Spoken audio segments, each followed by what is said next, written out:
Teaching Skills Masterpiece Theatre. We are happy to show some real live case studies in which you will be learning all the ins and outs of how to properly help your clients.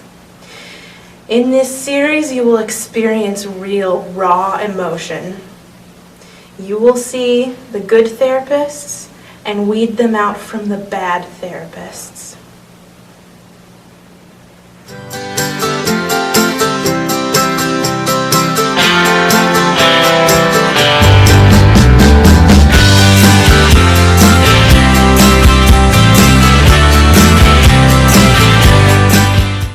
I told you that I kind of started seeing someone a little bit the last time we talked, and we had our kind of RDT and whatnot, and so we're kind of official, which is really exciting, and I'm just feeling really positive and excited about the whole thing. But then of course right away I go back to my core issues, which is I have such a hard time opening up to people, even when I want to, and I just feel like there's this great guy who's pursuing me, and things are going really well, and this is just such a really positive time, but it's hard with my are you okay? I'm so sorry. Did I do? No, you're fine. I just go home every night to my cat, and he doesn't even love me. And it's so hard for you to open up to someone. I'm sorry. I don't want to die alone. And I'm just seeing a future with this cat. Well, cats are so good. No, it hates me. Moments in my shoes.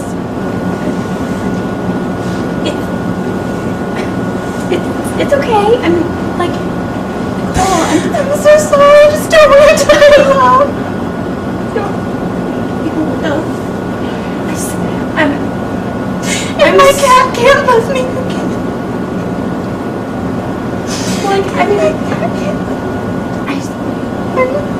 I'm so sorry that this made you so sad. I'm happy for you. You're just another one of the people. I knew you were gonna be fine because you're great. But I'm so empty.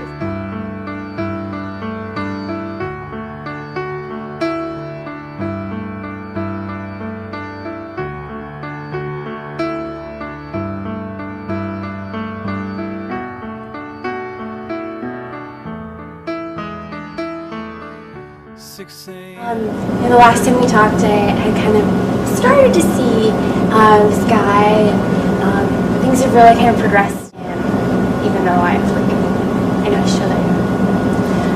I want to commend you for being self-aware enough to even address this. What did you say his name was? Zeke? Mm-hmm. Zeke? Yeah.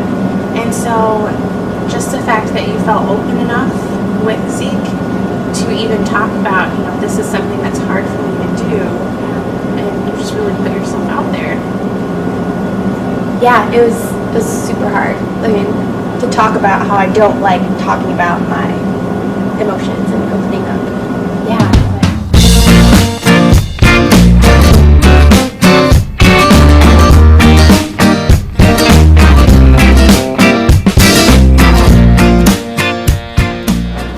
Well, I have this part-time job that's about 25 hours, and I really need the money, but my boss on Tuesday came in and said they're going to have to reduce it to 20. And so then I went to my married daughter's house to take care of her children. Then, of course, the kids woke up from their nap, and I looked in the refrigerator, there wasn't any food, they're crying. I'm sorry, this is just, oh, I'm so tired. I'm sorry. Just needed, something to pick me up. Okay, continue. Okay, Okay, well, there's a package there, but the guy says I need to give him $50 to get the package because it required money on delivery, and I'm hunting in my purse to find money because I don't know where she keeps her money. She probably took it with her.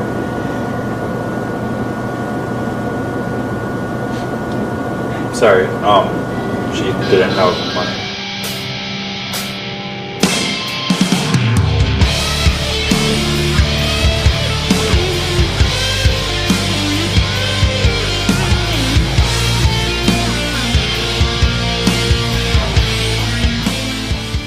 Well, I have this part-time job, and I'm supposed to get 25 hours, and the boss came in on Tuesday and said, we're going to have to reduce your hours to 20. And I thought, well, figures.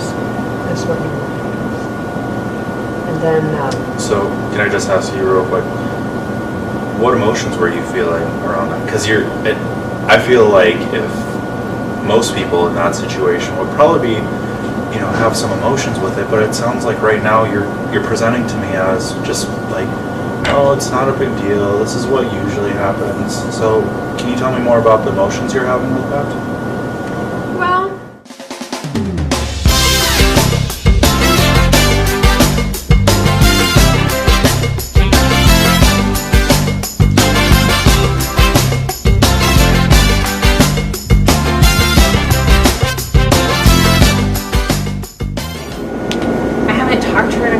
weeks after we had this really big fight, and I mean, it didn't really help. I got cut off on the way here, Oh, like a traffic thing? Yeah, just sort of zipped in front of my car. Nicole, that sucks. That really sucks. I mean, I wasn't pleased, but I mean, Illinois drivers are crazy. I'm gonna stop you. Like, you were not pleased. You were pissed. I hear it in your voice. Like, you were angry. Yeah, say more. I mean, it didn't bother me too much. I mean, I was already a little emotional. Nicole, you have to own your feelings about this, like, really awful thing that happened. Like, doesn't that just, like, it, like, boils inside of you? I mean, I wouldn't say boils exactly. It makes you want to get out of your car and hit them, doesn't it? I mean, I wouldn't say it's like felony level anger. I mean, I wasn't pleased. It was not a happy emotion exactly. Well, sure. I mean, I don't advocate violence, but Nicole, I just feel like this whole time we've been in therapy, you haven't really owned your emotions, and I hear the rage in you, and I just want to give you the opportunity to just, like, let it out. Tell me how you were feeling, I mean, yeah, I wasn't happy, but I wouldn't say I'm boiling right now. I mean, it's sort of, like a mosquito bite on my day where it's a little irritating, but I'm not, Nicole, mosquitoes have knives for noses. You need to...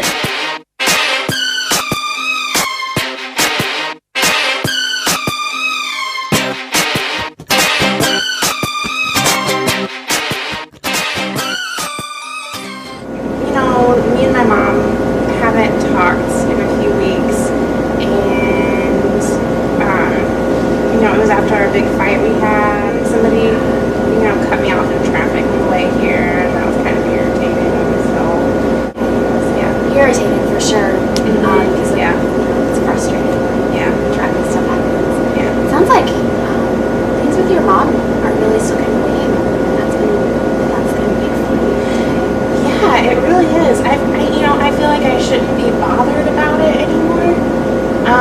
That like, oh, she does this, but like, I don't know. I just feel really upset about that, and I feel like it affects my mood and everything else. Say more about upset. Yeah, I don't know. I just felt really sad lately, or angry.